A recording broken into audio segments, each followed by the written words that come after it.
হাতেদি দেখা গৈছে যে এই ঢিঙৰ কাণ্ডটোৰ পৰা একাংশ মানুহে ইয়াত বিভিন্ন ধৰণৰ হিন্দু মুছলমান ৰহণ সানিছে, মিয়া বুলি ৰহণ সানিছে। আজি আমি উজনি অসমৰ বিভিন্ন স্থানৰ নিউজ পৰ্টেলত আমি দেখা পাইছোঁ, নিউজ চেনেলত দেখা পাইছোঁ, উজনি অসমৰ পৰা মিয়া চাফাই কাৰ্যসূচী, মিয়া মানে চাফাই অভিযান ইহঁতে আৰম্ভ কৰিছে। এনেকুৱা ধৰণৰ অসাংবিধানিক কাৰ্যকলাপ তেওঁলোকে কৰিবলৈ কেনেকৈ সাহস পালে? চৰকাৰ ক'ত হৈ আছে?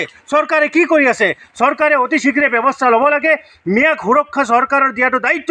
মিয়াক যি ধৰণে ইতিমধ্যে যি ধৰণে মাৰোৱাৰীসকলক সুৰক্ষা চৰকাৰে দিছিলে, ঠিক তদ্ৰুপ মিয়াক কিন্তু সুৰক্ষাৰে এই চৰকাৰে দিব লাগিব।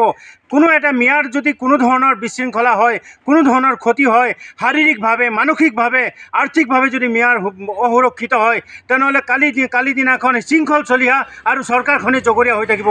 আমি চৰকাৰখনক আমি জানিবলৈ বাধ্য হ'ম যে এই শৃংখল চলিহাৰ ইহঁতৰ টীমটোৱে বিজেপিৰ বি টীম হৈ কাম কৰি আছে আৰু বিজেপিৰ লগত এওঁলোকৰ মিতি ৰালি থকাৰ কাৰণে এওঁলোকে এনেকুৱা ধৰণৰ কাৰ্যকলাপ আৰম্ভ কৰিছে।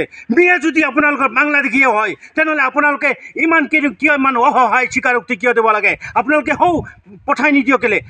মিয়াক বাংলাদেশী বুলি যদি আপোনালোকে ভাবিছে, তেনেহ'লে পঠিয়াই দিয়ক বাংলাদেশত, পঠিয়াই দিয়ক। আপোনালোকে তাক জমা কৰি দিয়ক। ৰাজহুৱা স্থানত মিয়া মাতি আনি যদি বাংলাদেশী হৈ থাকে, ৰাজহুৱা স্থানত জমা কৰক, জমাওক।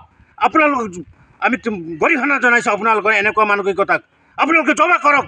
কিন্তু আপোনালোকক মই পুনৰবাৰ জনাইছোঁ, ওলামা কাউন্সিল অফ অসমৰ পৰা আপোনালোকে শান্তি শৃংখলা আপোনালোকে বিনষ্ট নকৰিব। মিয়াসকলে কাম কৰিব গৈছে, মিয়াসকলে খাটি খাব জানে। আপোনালোকৰ নিচিনা চাদা তুলি খাব নাযায়। আপোনালোকৰ নিচিনা অমুকৰ পৰা 10 টকা, তামুকৰ পৰা 20 টকা, এই চাদা তুলি চুৰি বন্দুক দেখুৱাই পেলাই আপোনালোকৰ নিচিনা সেই চাদা তুলি নাখায়। মিয়াই কাম কৰি খায়, মিয়াই খাটি খাবলৈ জানে। গতিকে মিয়াসকল আজি বিভিন্ন কামত, বিভিন্ন আপাৰ আছামত বিভিন্ন জেগাত তেওঁলোকে নিয়োজিত হৈ আছে। তেওঁলোকৰ দৈহিক মানে দেহাৰ যি সুৰক্ষা, শাৰীৰিক সুৰক্ষা, মানসিক সুৰক্ষা, আৰ্থিক সুৰক্ষা দিয়াৰ চৰকাৰৰ দায়িত্ব আৰু কৰ্তব্য। গতিকে এনে ক্ষেত্ৰত আমি ওলামা কাউন্সিল অফ অসমৰ তৰফৰ পৰা চৰকাৰক নিজৰ দায়িত্ব আদায় কৰিবৰ কাৰণে আমি অনুৰোধ জনাইছোঁ।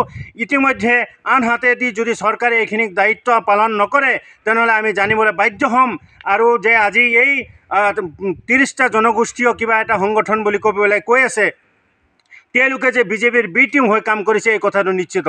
কাৰণ এই কথাটো আমি নিশ্চিতভাৱে জানো যে মিয়া বাংলাদেশী নহয়, মিয়া বাংলাদেশী নহয়। মিয়াক আপোনালোকে NRC ল'লে, মিয়াৰ ডি ভোটাৰ ল'লে, আৰু কিমান পৰীক্ষা কৰিব আপোনালোকে মিয়াক?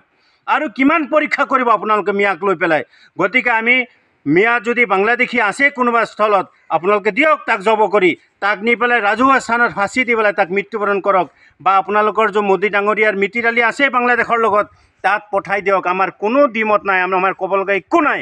যদি আনহাতেদি যদি তেওঁলোকে ভাৰতীয় নাগৰিক, তেওঁলোকৰ প্ৰতিগৰাকী ভাৰতীয় নাগৰিকক সুৰক্ষা প্ৰদান কৰা আমাৰ কৰ্তব্য আৰু দায়িত্ব।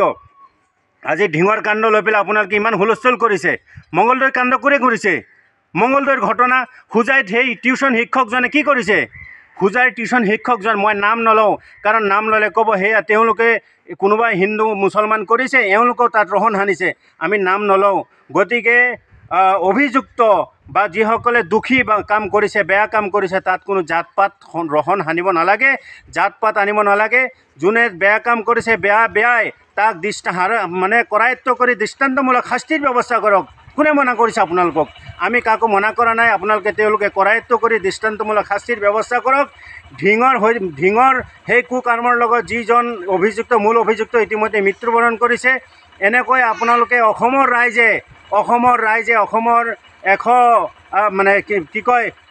3 কোটি মানুহে বাট চাই আছে যে আপোনালোকে সেই হোজাইত যিজন অভিযুক্ত বা সেই মঙলদৈৰ যিজন অভিযুক্ত, তেওঁলোকক কেতিয়া এনকাউণ্টাৰ কৰিব, তাৰ কাৰণেও অসমৰ ৰাইজে কিন্তু বাট চাই আছে।